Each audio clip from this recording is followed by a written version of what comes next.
Welcome back to the video. Thank you if you've made it this far.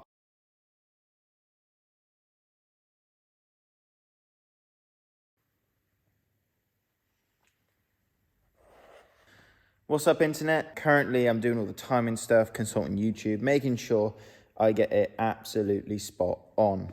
So tonight, I've got the water pump disassembled, because obviously the water pump for the 2J is in like two halves. The front half, now I ordered, I believe, a GTE one, I'm not too sure, but the front halves do seem to be different. Now I believe the only main difference is obviously coolant flow capacity and also the pulley on the front. So as you can see here, we've got quite a large pulley on the new one and quite a small pulley on the original one. So obviously that's the original pulley. I've actually jumped on eBay and found, believe it or not, it's a pulley, but with a bigger hole cut out of it. So it's not bigger in diameter, so we should be golden. So I should be able to just, I've ordered a new pulley, bang that on with the belt and everything. So tonight I just want to get water pump on, cam belt on, do all that business, and yeah, start from there. Last night I was up here and I got to admit, I wasn't with it. I was just like a bit distracted. And then I started searching for torque settings and I just got a bit frustrated. I couldn't find torque settings. So I was like, no, you know what? I'm going to put everything down and just go home because I was absolutely shattered. But now I'm feeling a bit better. So I'll uncover this boy and yeah, let's get the cam belt on tonight. So yeah, here she is. Got the camshaft sprockets on last night, had Josh hold the cams while I torqued those two up. Looking for torque settings was a pain. Now I was online fishing around and these are both the same torque setting, I believe. Purely because they're different bolts, I was a bit curious. I was like, oh, there's no way they're gonna be exactly the same. I mean, one of them's a black, like high tensile bolt and the other one, well, it will be high tensile, but it's like a nickel plated, whatever. Anyway. Of course, now comes the hard part. I mean, I say hard. People have said this is the easiest engine to time up, but obviously you've got 60-degree on the intake side of the camshaft, and then obviously a fixed camshaft gear there. I'm just going to set the phone up, put my tunes on, and honestly, probably not even going to talk too much about this, and just sort of concentrate and get on with it. Obviously, I'm going to consult the YouTubes just to help me along the way. I've got to swivel this, make that straight, swivel that, make that straight. I know it's all in the right place. I know TDC is in the right place. I know that I can move it back a tooth so that when the tension is brought on the belt on the right-hand side, it all lines up perfectly. So wish me luck. I'm going to go torque the water pump and then get on with the belt. It's not too loose. And I think the 10 mils around the water pump as well are about 10 Newton meters, which kind of makes sense. So all of these are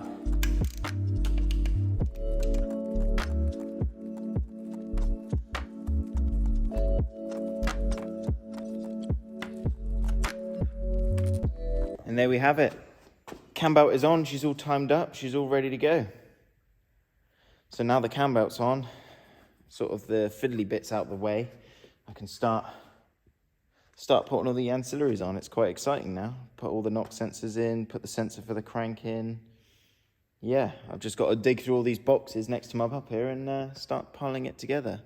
I think what I'm going to do is I'm going to get the valve covers, because I've left them in the car. I think I'm going to get the valve covers and put them on top of here just to make it look more like an engine and to seal it away from all the dust, because I've been covering it with a bag for a while now, but I also want to see it as an engine.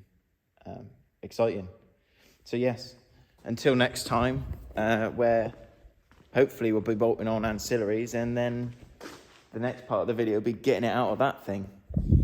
So I've already had a little play around under the bonnet. I think, oh yeah, I took a cam cap out of that side. So some of the gubbins is removed. I've got to remove the exhaust, the manifold, all the intercooler piping, basically the whole front end, the whole front bumper.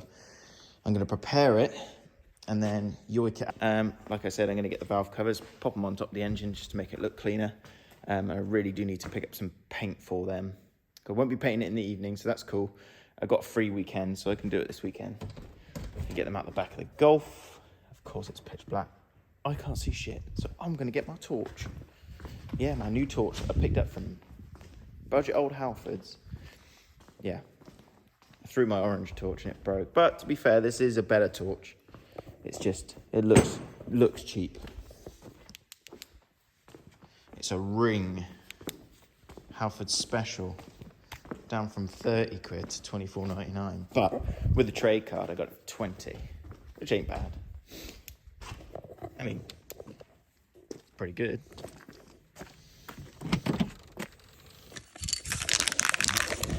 What is crack-a-lacking internet? What a lovely sunny day it is outside. It's actually warm too. It's real nice. Anyway, today, just want to get the engine looking a little bit tidier, tidying it up a little bit. Very high temperature paint on the valve covers. Just a lovely black to go with the silver. So should make it look brand new. Let's get spraying and then see what they look like.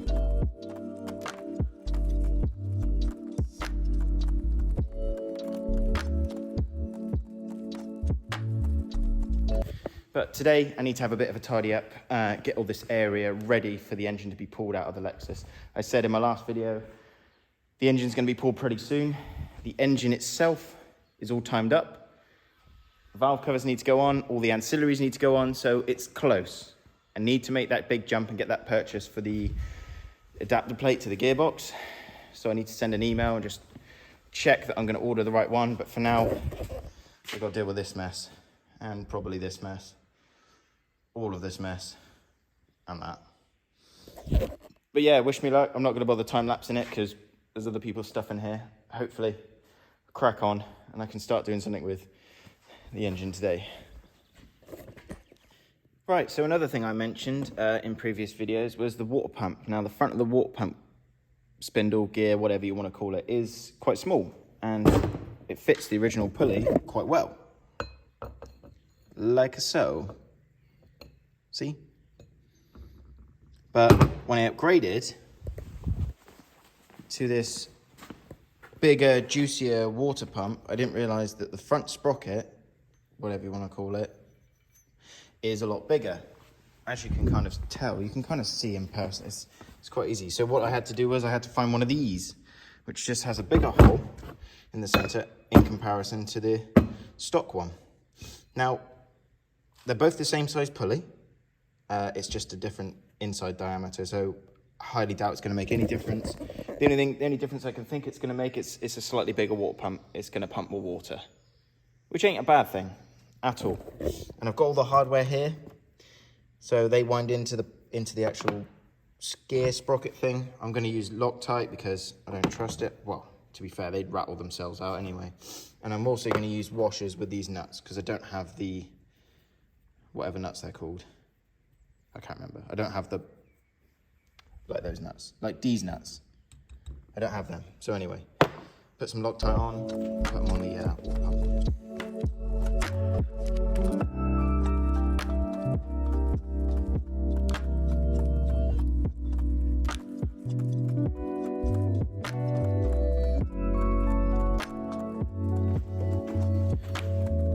Water pump pulley on.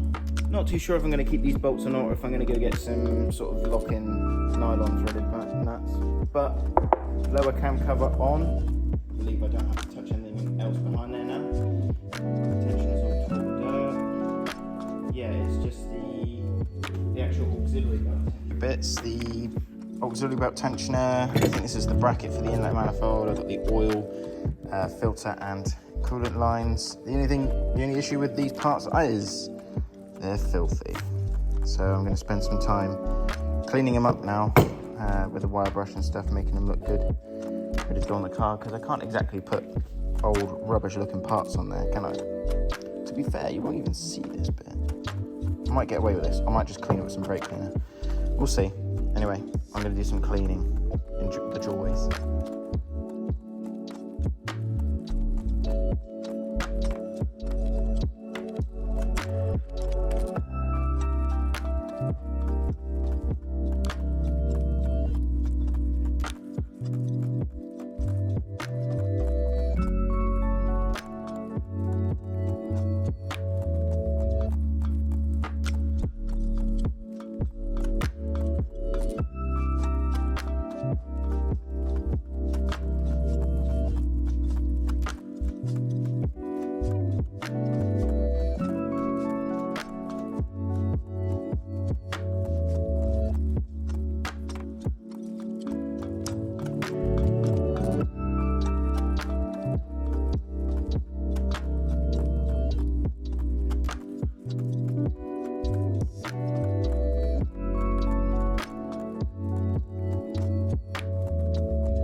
look more and more like an engine now. Engine mounts on, knock sensors in, water pump on. Need to get the rest of the bits cleaned up now and I can start finalizing it. Well, I'm going to pretty much call it a day. Lovely weather this evening. I'm just going to go and relax and enjoy it. Yeah, great progress today. Tune in to next time when I find something else to do. What's happening, guys? You join me on the floor of the unit. So in terms of my last clip, you join me with a new baffle plate for my 2J. And in the instructions, it did say it may require sanding. And of course, mine did. So there's the oil pickup there. You can see the end of the dipstick. You might be wondering, hey, George, you have a GE engine. You probably won't be wondering this, to be fair. Where's your level sensor? Oh, yeah. Well, the instructions say that with this kit, it disregards the oil level sensor. So I'm going to have to figure out some witchery. I mean, to be fair, it being unplugged is almost like it not sensing. We'll see. We'll see what it not being there or plugged in entails. So for now, I took the end off of the level sensor, which is like a metal,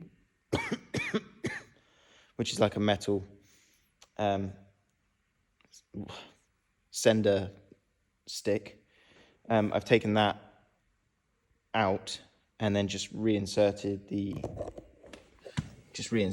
bit here, as you can see, with the 4 bolts with the plug for the sensor. So it doesn't actually go anywhere, but it seals that part of the sump up.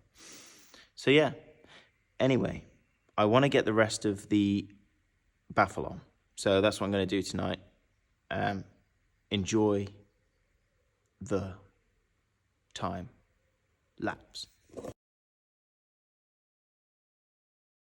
Before I forget to show it, the modification that was done to my oil pan baffle, let me find it. So you've got this squiggly line here, which nicely jumps over that sort of center ring, just here. And then here you can see, obviously I've had a Sharpie out or whatever, but I've had to make it a bit of a more prominent curve, a bit like this one, just to clear something. It was making the top of it sit a bit too high on the sump. So a little bit of fine tuning and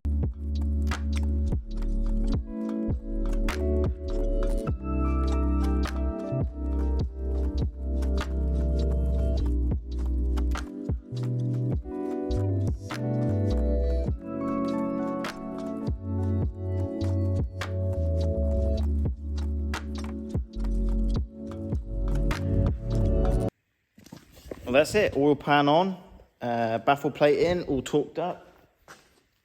Brilliant, hunky-dory. It's just another thing I wanted to get ticked off, get done. So that's done. Now I'm awaiting a intake manifold, which I've already explained, coming from America. I've also got a clear cam cover coming. Excited about that, because not many GEs have a clear cam cover, or people just leave it completely bare, and cam cover's a bit of a flex. So anyway, just come up here to do that tonight, get that done and out of the way. At least then there's no dust arising up into the engine, stuff like that. But yeah, just waiting a few more parts now. I say a few more, I've already had like 5 packages. But anyway, until next time. Anyway, enough of the golf. I just think it looks good. Right, so what we've come up here today to do, don't know if I've already explained, but intake manifold from America, purely because I needed a 2JZ GE non-VVTi, which doesn't run the air assist. I mentioned this in previous videos. Dodo Racing on Instagram, I'll put a tag in here. He explains it best. He compares all the manifolds for the GEs and compares it to the GTE. Really helpful video on that. I shared it on my Instagram a while back, but honestly, go check it out. He makes some really cool stuff for the GEs as well. So I'm going to concentrate on the manifold. Now, I gave it a really good clean at work. I bought some of our throttle body cleaner, and honestly, it worked a treat in there. It almost looks brand spanking new, but the only downside now is the actual contact face of the inlet manifold. Now I need to just clean that up a bit. I'm going to go lightly with the wire wheel.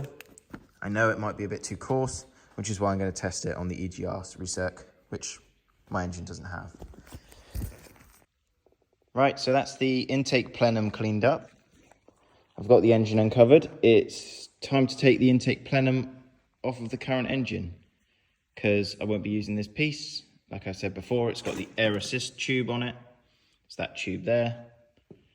So yeah, let's get this thing off, delete this, and put the right manifold on. There is new plenum on. I haven't sorted the top of the plenum yet, purely because I forgot my torque wrench, and you know how it is, just makes you feel safer when you torque things. Obviously, I'm going to cover these holes up. I've just put the bolts in there just to hold them so I know where all they go. So I'm going to tape it up and send it. So right now, just buttoning up last few pieces to go on. Got the upper plenum on and the runners on from America.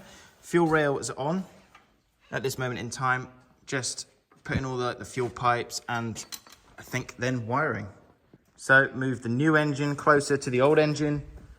Going to be starting to take all the wiring off of this, to take all the coil packs out, all the spark plugs out. They've got to be transferred into that engine. Probably should do that first. That's not a bad shout. But anyway, we've got to take the spark plugs out and the coils off. Oh, that makes sense. Probably do that first. But we've got to be very gentle with them. There's some shit I wired in. I wired in them because I thought it was misfiring. And it was actually losing compression. I didn't know what was wrong with it. Compression test, like the last thing I did. Yeah, I was like, no, it won't be that. It won't be that. It's a 2J. It's a 2J. It won't be that. 14 PSI, just send it. Well, yeah, okay. It did boost to 14 PSI straight out of here, but never mind. So yeah, anyway, should be okay. So we'll crack on. I'm gonna have to put this up somewhere. Pretty much concludes what we've done tonight. Wiring harness is on the new engine off of the old engine. Big boxes ticked for this for tonight. Just got to finish torquing up the manifold, and yeah, after this, it's pretty much put the gearbox on the back and then showed up to the car. For half an hour's work, it's been pretty good, isn't it? Showed up to the car, make a gearbox mount, and then start linking everything together. One big puzzle.